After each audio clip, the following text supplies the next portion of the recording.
Nakatabay rin ang Baguio City sa hagupit ng super bagyong Nando. At nakatutok live si John Consulta. John? Pia, naka-red alert na ang CDRMO ng Baguio City. Ngayong itinaas na sa signal number 1 ang buong probinsya ng Benguet. Puspusan na paghahanda ng mga tauhan ng Baguio City DRRMO matapos isa ilalim sa signal number 1 ang Benguet. Bukod sa pag-check ng mga generator para sa posibleng deployment, nagsasagawa rin ng rope training exercises ang ilang volunteer bilang paghahanda sa pagdating ng super bagyong Nando. Ang ilang residente naglalagay ng silad sa kanilang mga bubong para tiyaking walang tagas o tulo habang umuulan. Nakamonitor din ang CDRMO sa mga lugar na posibleng bahain at mga pwedeng pangyarihan ng landslide kapag nagtuloy-tuloy ang ulan. Sa kabila ng masamang panahon, di nagpaawat ang mga residente at estudyante sa Baguio at Benguet kontra korupsyon na nagsama-sama sa Malcolm Square sa Baguio City para kondinahin ang korupsyon sa mga flood control project. Bit-bit ang kanilang placards. Naglabas ng saloobin ang mga dumalo na karamihay mga kabataan. Gusto nating managot ang lahat ng sangkot. Pangalawa, dapat ibalik ang lahat ng ninakaw mula sa kaban ng bayan. Pangatlo, dapat ipatupad yung pro-people budget at hindi yung budget para sa korupsyon. At pang-apat, kailangan ng political reform sa ating sistema. Una nating tanggalin na yung mga political dynasties na meron sa bansa. Pia, sa mga oras na ito, may isang oras ng tuloy-tuloy ang pagbagsak ng ulan dito sa may bahagi nga ng Baguio City. At ang kaibahan ng kahapon ay nararamdaman na natin dito ang ihip ng hangin na medyo malakas-lakas. Kung kaya't patuloy na nakaantabay ang lahat, ang buong probinsya ng Benguet habang patuloy na lumalapit ang Super Typhoon Nando. Yang muna latest muna rito sa Baguio City, balik sa iyo, Pia.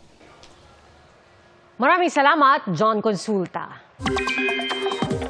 Mga kapuso, isa ng super typhoon ang bagyong Nando bago ang posibleng pagtama nito sa lupa. Hingi tayo ng update kay Amor La Rosa ng GMA Integrated News Weather Center. Amor.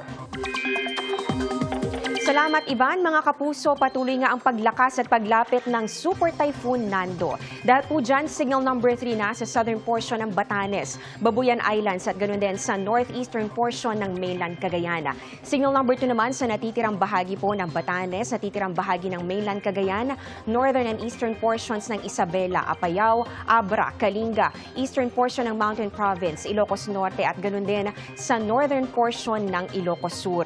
Signal number 1 naman sa natitirang bahagi ng Isabela, Quirino, Nueva Vizcaya, natitirang bahagi ng Mountain Province, Ifugao, Benguet, natitirang bahagi ng Ilocos Sur, La Union at Pangasinan. Kasama rin po dyan itong northern at central portions ng Zambales, Nueva Ecija, Tarlac, Aurora, northern portion ng Pampanga, northern portion ng Bulacan, kasama po ang Pulilio Islands. Mga kapuso, pwede pa po yung madagdagan at maaaring umakyat pa hanggang sa signal number 5. Huling nakita ang mata ng Super Typhoon Nando sa layong 450 kilometers silangan ng Apari, Cagayan. Taglay na po ang lakas ng hangin nga abot sa 185 kilometers per hour at yung pagbugso po niya nasa 230 kilometers per hour na. Kumikilos po ito pa west-northwest sa bilis na 15 kilometers per hour.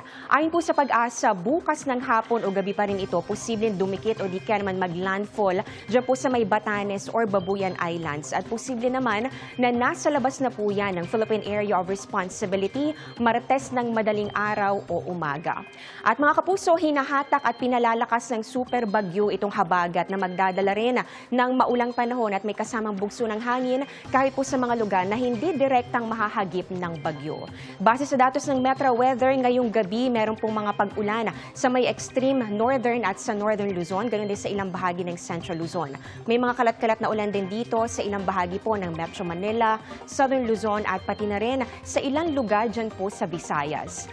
Bukas ng umaga, mabababad na sa matitindi at halos walang tigil po ng mga pag-ulan at napakalakas na hangin. Ito pong Batanes at pati na rin ang Babuyan Islands, Cagayan Valley, Cordillera, ganoon din po ang Ilocos Region at hanggang dito po yan sa ilang bahagi ng Central Luzon. Mas titindi po yung mga pag-ulan sa hapon at gabi, lalo't ito na yung inaasahan po natin na turuyan po didikit o di kaya naman magla-landfall itong super bagyo. Kitang-kita po yung lawak nito pong mga pag-ulan ulan at sakop ng bagyo. Magiging maulan din sa malaking bahagi ng Mimaropa, Calabarzon, Bicol Region at ganun din sa ilang bahagi po ng Visayas at ng Mindanao. Sa Metro Manila, may mga kalat-kalat na ulan na sa ilang lungsod sa umaga at pwede pong maulit po yan sa hapon at gabi at posible pong malawakan kaya doble ingat.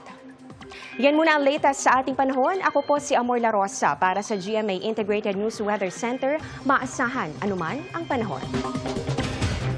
Maging sa mga probinsya, nakilahok ilang grupo at residente sa protesta kontra katiwalian. Mula Haro Plaza sa Iloilo City, nagmarcha habang nagro-rosaryo ang ilang opisyal ng LGU at mga residente. Pinangunahan ito ng Archdiocese of Haro papunta sa Iloilo Provincial Capital.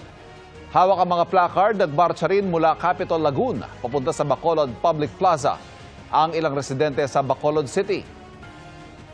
Sa Aklan, hindi napigil na masamang panahon ang isinagawang prayer rally. Sa Cagayan de Oro City, nagsagawa ng demonstrasyon sa bahagi ng Plaza Divisoria ang Promotion of Church People's Response Northern Mindanao. Nagsagawa naman ng motorcade sa Rotonda Circle. Sa Cagayan de Oro City ang ilan pang grupo.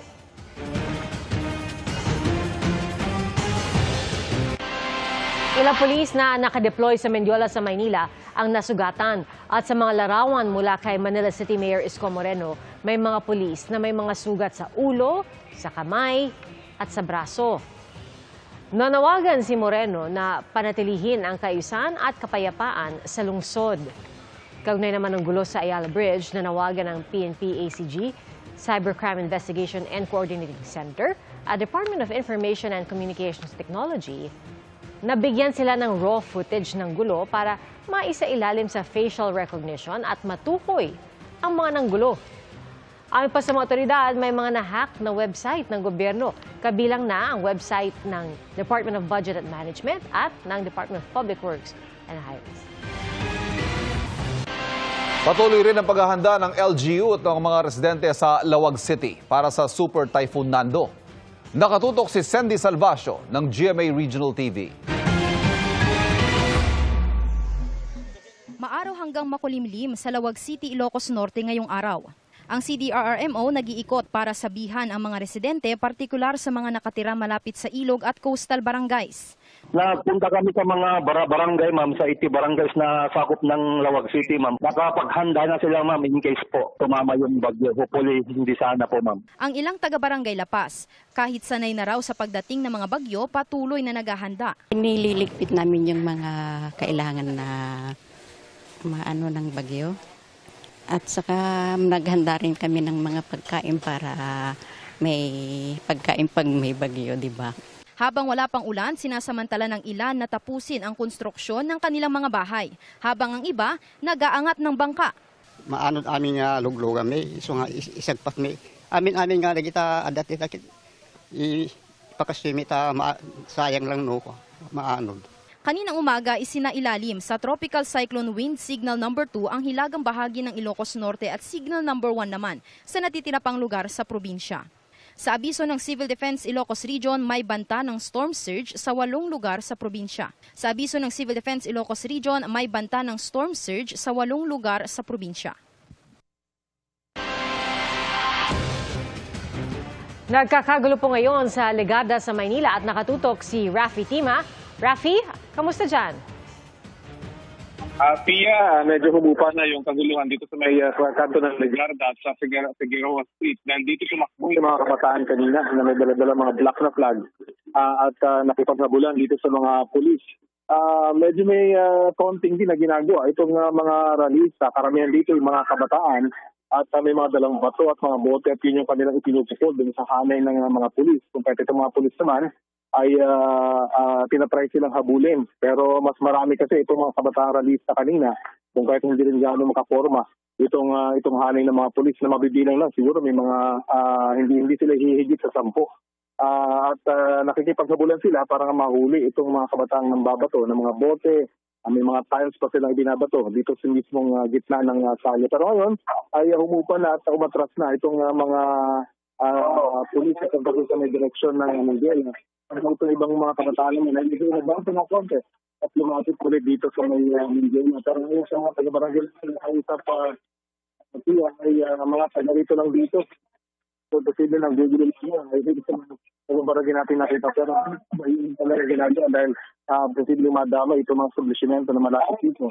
Yung sa mga batong kanilang ipinuputol dito sa mga pulis. Pero muli, ay medyo kumapayata na itong dito at nagatrasa na itong mga hanay ng anti-riot police sa direksyon. Yan ang latest. Mula dito sa kanto ng Leganta at Sigarawa. Pia? Alright, ingat kayo at maraming salamat, Rafi Tima. At umabot nga po ang kaguluhan sa Mendiola. Bandang hapon po yan kanina sa Ayala Bridge. Tingnan natin ang latest sa sitwasyon doon. Nakatutok po doon live si Athena Imperial. Athena, anong latest dyan? Yes, Ivan, tama ka. No? Ngayon naman ay nandito tayo sa panulukan ng Legarda at Mendiola sa Maynila, kung saan kaninang bandang alas 3 ng hapon ay nagkagulo rito, Ivan. Ang payapasa ng anti-corruption rally ay nauwi nga sa batuhan at tulakan, ano? At may mga pagsabog pa. Ilan dun sa mga nakitang kasama sa gulo ay mga grupo ng kabataan na nakatakip ang muka. May mga batang namataan na sumali sa gulo at niyugyug pa nga nila yung mga barikada. May ilan na sinira ang motor at pinagtatadyakan at sinira rin, Ivan, yung traffic light. Kaya naman yung mga pulis nag-water cannon sila. Si DILG Secretary John Vic Remulla mula sa Ayala Bridge ay nagtungo sa Mendiola para sabihan ng mga kapulisan na ipatupad pa rin ang maximum tolerance sa mga rallyista. Ilang mga kabataang umano'y ng gugulo at nanakit ang inaresto ng mga pulis. Samantala ngayon, Ivan, kung makikita mo sa aking likuran ay naka-alerto pa rin ang SWAT, ang mga pulis. Kanina itong mga pulis na to nandito lang sa bahaging ito ng Mendiola, papasok ng Malacanang. Pero sa ngayon, lahat na ng sulok nitong intersection na ito, Casal Street, Legarda, Recto at Mendiola, may mga nakahanay ng mga pulis dyan. Kanina rin ay patuloy yung ginagawang rally ng mga rallyista. Medyo hindi na nga lang ngayon. Pero ang kanina, ang sinisigaw nila ay bumaba na sa pwesto yung mga tiwali, yung mga korap at dapat ibalik sa mga mamamayan yung pera na pinaghirapan ng taong bayan. Ivan? Ingat at maraming salamat, Athena Imperial.